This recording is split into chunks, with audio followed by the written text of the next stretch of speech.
Despite retiring from full-time Cup Series racing in 2018, Dale Earnhardt Jr. is still one of the most prominent figures in NASCAR. He's remained very connected to the sport through his popular weekly podcast and his work as an announcer with NBC during its NASCAR coverage. He's also co-owner of one of the top Xfinity Series teams with Junior Motorsports.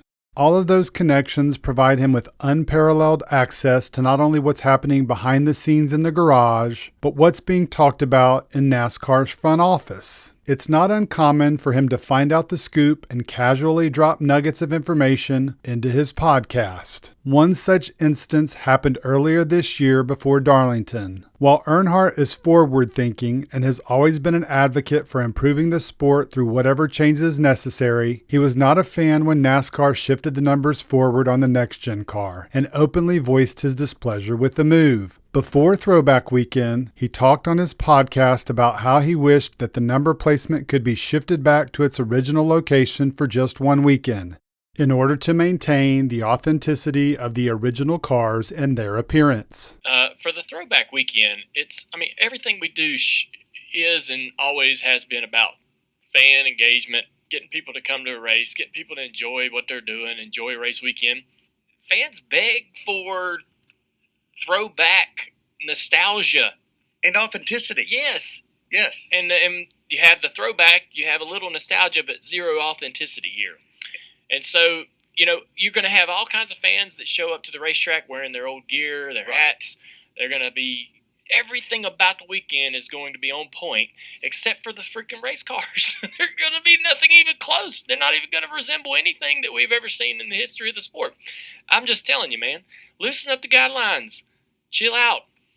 Let people do what they want to do for one damn weekend. One weekend. It's okay. Yeah, drop the rules and the guidelines on the strict paint scheme criteria and see what happens. Interestingly, he surprisingly revealed that the final ruling to keep the numbers in the forward positions at Darlington wasn't NASCAR's decision. I don't want RTA barking up my pant leg here, but I think that they have an influence on this. Sure. And so, what I mean by that is don't go, oh, NASCAR, what about you idiots? Right.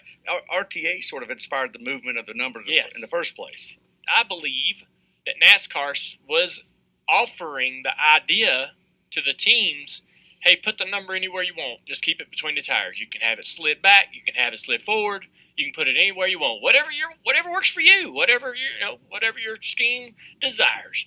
Wherever your sponsor looks the best. Slide the number. You can move it anywhere you want on the door. And I think the RTA said, no.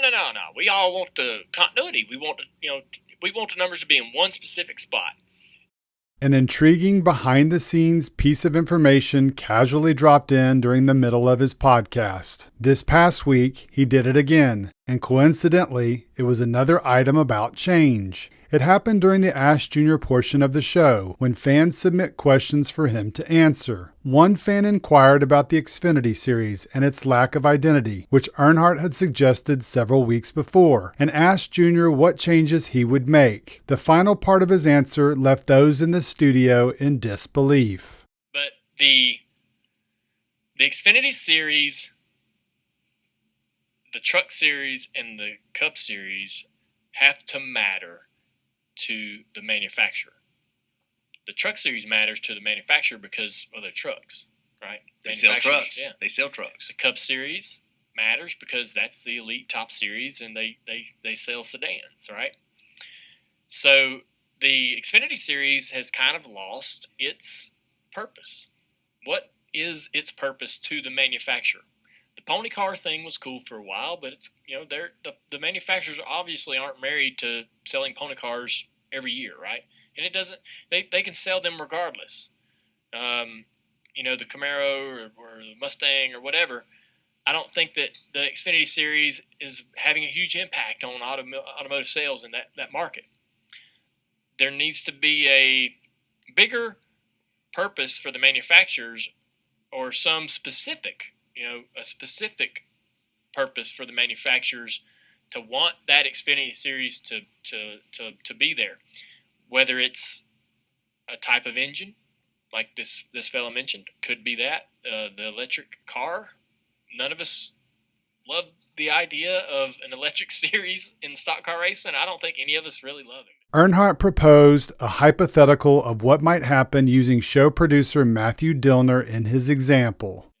If you're a manufacturer and you build, Matthew Motors, and you're selling cars and trucks, you're pretty good because you got the Truck Series and you got the Cup Series. But the Xfinity Series doesn't really matter to you because what does it do for you, right?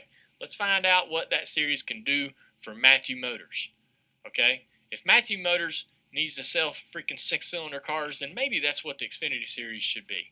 Maybe it's 4 cylinders. I don't know, right? Whatever it needs to be. SUVs. I've heard NASCAR throw that idea around. What? Yes. Oh, my God. I know.